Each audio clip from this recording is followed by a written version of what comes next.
بہت یہ ایک اور اسپیکٹ یہ بے اولادی کا بہت بڑھتی جا رہی ہے معاشرے میں، اور یہ چیز بہت نا اب لوگوں کو ڈی موٹیویٹ کیونکہ کافی ہمارے پاس کیسز آتے ہیں کہ دیکھیں اولاد کے لیے تو سب کچھ کرنا تھا، اولاد ہی اب نہیں ہے، اور 10 10 12 12 سال لوگوں کو گزر چکے ہیں لیکن کوئی مطلب اب معاملہ نہیں ہو رہا. تو یہ اس کو کیسے وہ دعا بھی کرنا چھوڑ گئے ہیں لوگ، کہتے ہیں کہ بس ٹھیک ہے اب ہم نے قبول ہی کر لیا ہے، اور ایک ڈی موٹیویٹڈ لائف گزار رہے ہیں پرپز لیس کہ بس اولاد ہی نہیں ہے تو بس اب کیا جینا، بس ٹھیک ہے اب زندگی گزر جائے. تو یہ والی ڈی موٹیویشن اور مایوسی جو ہے، دیکھیں اولاد تو اللہ کے ہاتھ میں ہے. اللہ تعالیٰ نے سورہ شورى میں فرما دیا کہ اللہ کے ہاتھ میں ہے، وہ جہاں چاہتا ہے بیٹے دیتا ہے، جہاں چاہتا ہے بیٹیاں دیتا ہے، جہاں چاہتا ہے بیٹے بیٹیاں مکس دیتا ہے، اور جس کو چاہتا ہے وہ ماں بنا دیتا ہے، اور یہ اللہ کے ہاتھ میں ایسے ہے. لہٰذا ہمیں خوش رہنا چاہیے. اس نے جو بھی ہمارے لیے پسند کیا ہمیں اس بات پر خوش رہنا چاہیے. ہمارے لیے اگر اس نے صرف بیٹے پسند کیے بیٹی نہیں پسند کی، اب دیکھیں میرا ایک نقطہ نظر، میرے چونکہ صرف بیٹے ہیں، بیٹی کوئی نہیں. صحیح. اچھا میں یہ کہا کرتا ہوں، اب ہو سکتا ہے میری بات بالکل غلط ہو، میری رائے ہے، میں کہتا ہوں جس کو اللہ معتبر سمجھتا ہے نا اس کو اللہ بیٹی عطا کرتا ہے، سبحان اور جس کو اللہ تعالیٰ معتبر نہیں سمجھتا اس کو اللہ تعالیٰ بیٹی نہیں دیتا. ہو سکتا ہے واللہ عالم، ہو سکتا ہے میری بات درست ہو سکتا ہے غلط، لیکن یہ میری رائے ہے.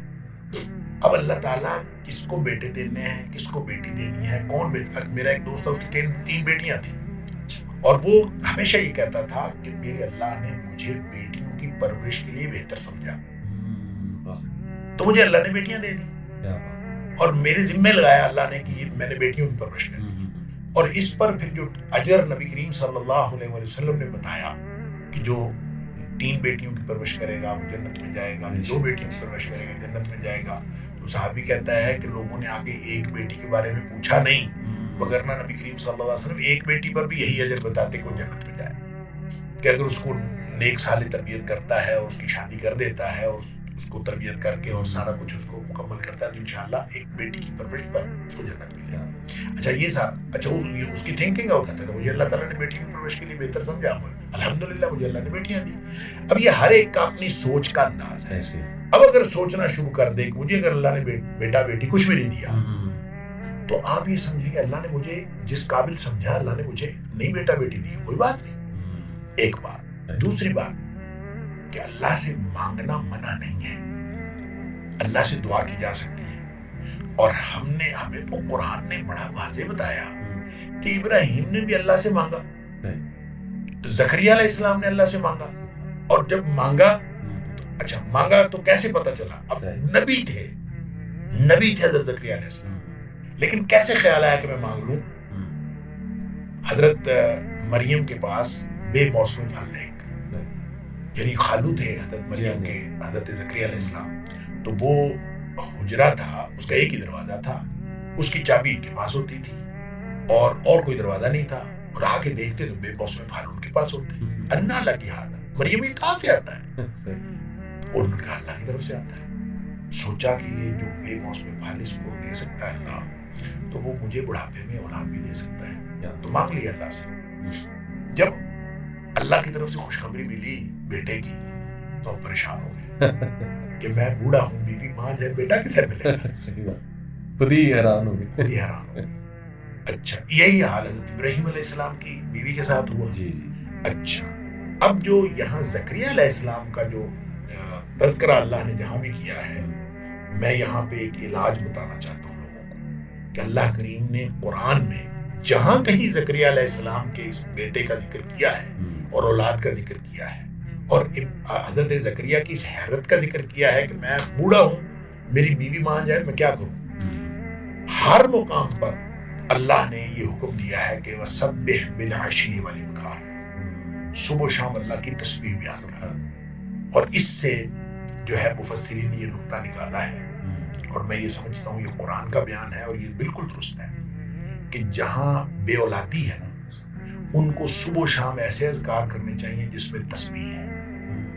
سبحان اللہ کہیں، سبحان اللہ و بحمدہ کہیں، سبحان اللہ و بحمدہ سبحان اللہ العظیم کہیں، سبحان اللہ و بحمدہ عدد خلقہ و رضا نفسہ و زنۃ عرشہ و مداد کلماتہ. یہ جو جتنے اذکار ہیں جو سبحان سے شروع ہوتے ہیں، جس میں سبحان ہے، جس میں اللہ کی تسبیح ہے، تو وہ کریں تو یہ انشاءاللہ بے اولادی کا علاج ہے. میاں بیوی دونوں اگر تسبیح کریں تو انشاءاللہ یہ بے اولادی کا علاج ہے. صبح و شام کریں. تو میں نے اس میں جو ہے نا 6-7 چیزیں بنائی ہوئی ہیں، اور مجھے تو کوئی بے اولاد جوڑا کہتا ہے کہ اولاد نہیں ہوتی، میں ان کو یہ دیتا ہوں. میں کہتا ہوں کہ آپ یہ 6-7 چیزیں ہیں، یہ پڑھا کرو اور صبح و شام اس کا ذکر کیا کرو، اور یہ قرآنی علاج ہے بے اولادی کا. کہ آپ تسبیح کریں گے تو انشاءاللہ وہ نقص دور ہو جائے گا اور اللہ تعالیٰ اولاد دے دے گا. اچھا، یہ تو ہے ایک بات جو اس کی روحانی سائیڈ ہے، یہ اس کو جو ہم شرعی طور پر دیکھتے ہیں. لیکن جو دوسرا اس کا حصہ ہے نا، جو اس کو ہم فزیکلی دیکھیں، ہمارے جو حالات ہیں نا، آج کل ساری نسل وہ فاسٹ فوڈ پہ اور جنک فوڈ پہ چل رہی ہے. اور جنک فوڈ جو ہے اصل میں ہماری صلاحیتوں کو ختم کر رہی ہے، چاہے وہ لڑکے ہوں چاہے لڑکیاں ہوں.